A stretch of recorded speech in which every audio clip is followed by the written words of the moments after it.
Well, we've been mentioning throughout the program today that there are many regions in Ontario that are moving forward with the next stage of the province's restart Friday. That would include some restaurants and hair salons, but it is a tricky thing when you're trying to navigate COVID-19 cases. We know about the concerns remaining here in Toronto, so ultimately Toronto's still excluded from that list. Let's get some more perspective now from Ontario's Finance Minister Rod Phillips, who's been kind enough to join us. Minister Phillips, thanks for being with us. And I guess, how do you navigate that challenge, keeping everybody safe with this huge desire across the country to reopen local economies? Good morning, John. Moving or turning back on a $750 billion economy is something that does have some challenges, and it is complicated. But we followed a framework that we laid out back in April, and that framework is based on the best health advice and making sure that we have the capacity to deal with flare-ups. We know from looking around the world that two things happened in every jurisdiction where there's an opening. There are some flare-ups. That just happens because we still have COVID-19 with us. And also, there will be fewer people that come back initially than might be expected. And of course, that's because people are still being cautious. So opening up now on Friday into what we call stage 2, as you mentioned, that'll open hair salons, shopping malls, patios, a number of other important services. That's going to be happening in a number of areas around the GTA and most of the rest of the province. Of course, Toronto and Peel region are still going to be in stage 1. And I think, we're very much hopeful that if we keep making the good progress we are, we'll be able to see them open up in the very near future. Well, and I think I saw a tweet from the health minister saying about 70% of the new cases of COVID-19 in the province were in Toronto or Peel, which would explain the need for caution right now. What do you think would make you comfortable with officially moving ahead with something like stage 2 for Toronto? It's going to come down to those numbers coming down. And it also is a matter of the public health officials being able to track where the cases came from. As I mentioned, we are going to continue to have flare-ups. The COVID-19 hasn't gone away, although the people of Ontario have done a great job of physical distancing, hand hygiene, the other important things. So we are going to have to be able to handle those flare-ups. But right now, the concentration in Peel, in Windsor, and also in Toronto are just a bit too high. And so we'll need to see those numbers come down. And we've been in close contact with the mayors of those communities. They obviously want to see their business community open up. Everybody does. But we hope that'll happen soon. And remember, John, this is about doing something that's sustainable. We can see south of the border some of the challenges where if you move too soon, the risk, of course, is that you have to take a step backwards. And that's not what this economy needs. This economy is going to start to gain momentum now, of course, because people are coming back to work, because there's more activity. But we want that momentum to continue, and that means we want to do this in the right way. I'm glad you mentioned back to work, because this comes up a lot on BNN Bloomberg, how employers are going to approach this. You talked about conversations you're having with mayors. What about conversations you're having with big employers about what the roadmap will look like on that front? Every day, and we set up a jobs and recovery committee that the Premier asked me to chair, and every day my colleagues and I are out speaking to large employers as well as doing roundtables with smaller employers. When it comes to the large employers, they're very purposeful about the public health requirements, about, in many cases, the supply chain connections. We never shut down our manufacturing industry in Ontario. We also left significant parts of the essential construction industry open, and they were able to operate safely and successfully, so those businesses have kept running.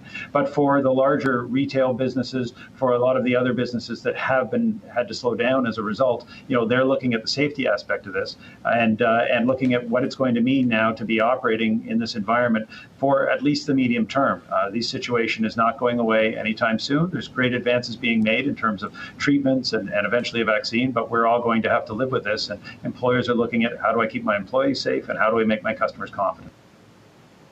And since you mentioned some retailers, obviously we've talked a lot about the, I don't know if confusion's the best word, but just the adoption on some of the different rent relief programs. And then, of course, your government had that temporary ban on evictions for tenants eligible for rent relief. Can you give us an update on what's happened since that was implemented or announced? So we now have over 6,000 small businesses and tenants that are taking advantage of that through their landlords, and we expect to see more momentum now that the Premier announced last week that there will be an eviction ban until August. This is really what's happening across the country in BC, in Alberta, in Quebec as well, so that we expect that landlords now will see the benefit of this. Many were taking advantage of it to begin with, and that's going to provide support. Landlords would get 75% of the rent they expend, the gross rent, and tenants would pay 25%, and the two governments, federal and provincial, will make up the difference. So this is one form of support that business needs. But John, we're certainly not through this yet. Particularly our retail and our hospitality businesses have been hit hard by this. We're going to have to be there for them along with the federal and local government. And speaking of the federal government, our colleagues at CTV News are reporting that the federal government is going to extend that CERB program, which has been quite popular with Canadians since it was rolled out, through the summer months. The Prime Minister had indicated some kind of extension was coming. What's your reaction to that, given that we've got this very slow and measured return to normal with business?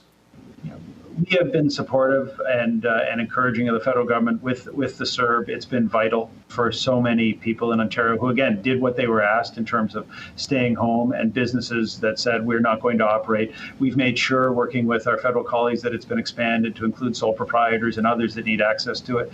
Now, John, over time, as the economy comes back online, that program will become less essential, we hope. The wage support program and subsidy program for employers will likely become more important as people are able to go back to work. And we want to make sure that there's a workforce as well that's willing and able to go back and work in these various businesses. So I think it's going to be a careful dance that the federal government needs to do with that program. They've been in constant communication with us on it, but we believe the program was very important.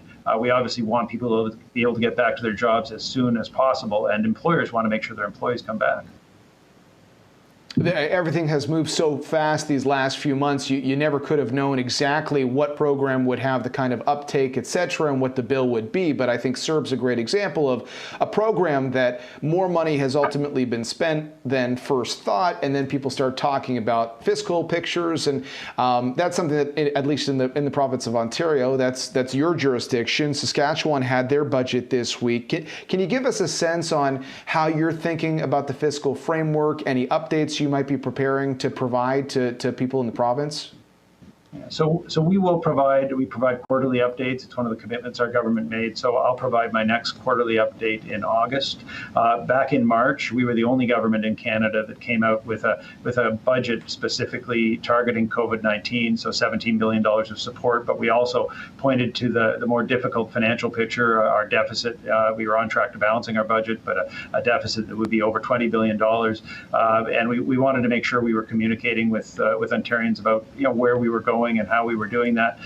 This is going to be a time when I think it's important for all governments, certainly to spend the money that needs to be spent and spend it wisely. As you said, a lot of these programs were put in place. We put in programs to support students and parents and programs to support seniors.